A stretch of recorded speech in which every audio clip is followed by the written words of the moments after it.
Welcome back to the Live, Build, Change Morning Mindset edition of the podcast. I want to remind you, if you would like to subscribe to these daily morning mindset reset kind of episodes that I'm doing right now, you can look wherever you're listening to this episode. And there should be a link there to enable you to subscribe to this show via Facebook Messenger. And so every time the episode publishes each morning, you will get a notification through Facebook Messenger where you can click on a link and go right to a player and listen to the episode. So it's available. Please take advantage of that and let me know that you're listening. I would love to just know you and get to know you. Now, we talked yesterday about this statement that God says to Pharaoh in the story of Moses. Actually, he says the statement to Moses about Pharaoh. He says, when you go back to Egypt and you do all these miracles before Pharaoh, I am going to harden his heart so that he will not let the people go. And we talked in the last few episodes about why God can do that, why it's okay and right for God to do that.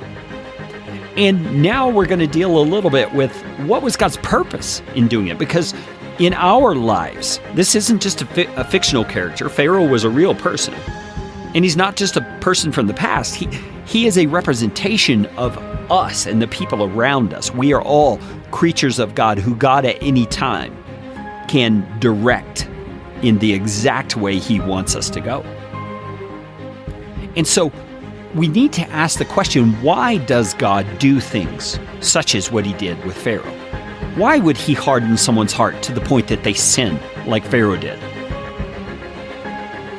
God says later on in the story, I did this in you, Pharaoh, to make my name great in the earth and to bring glory to my name. Now, for our human ears, that's a hard thing to hear and really understand why God would say something like that.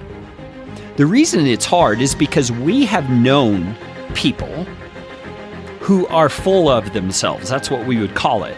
And all they do is talk about themselves. All they do is point people to their own glory. Their glory hogs, we might call them.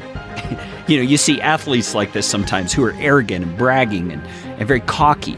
I'm reminded of Muhammad Ali way back in the 70s.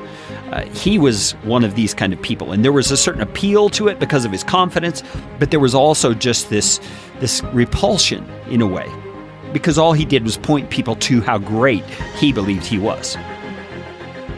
Why is it okay for God to do that kind of thing?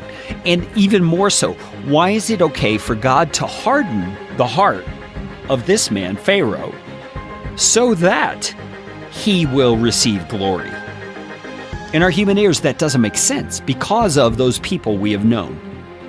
But here's what we need to understand.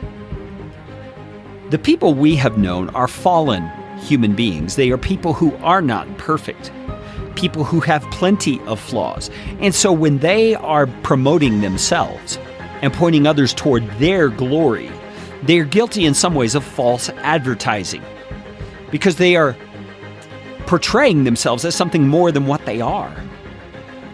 But when God does so, when God points people to his glory, he is not guilty of false advertising in the least. He's pointing us to the very fact that he is perfection.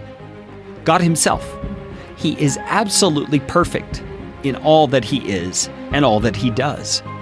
And so to bring attention to his name and his glory is to point out to people, the people watching this situation with Pharaoh and Moses, watching it play out, he's pointing out to them, I am your greatest good.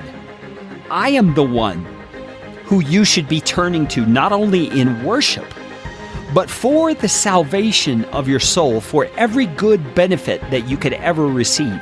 I am the source. We're going to dig into this more tomorrow on the Morning Mindset edition of the Live, Build, Change podcast.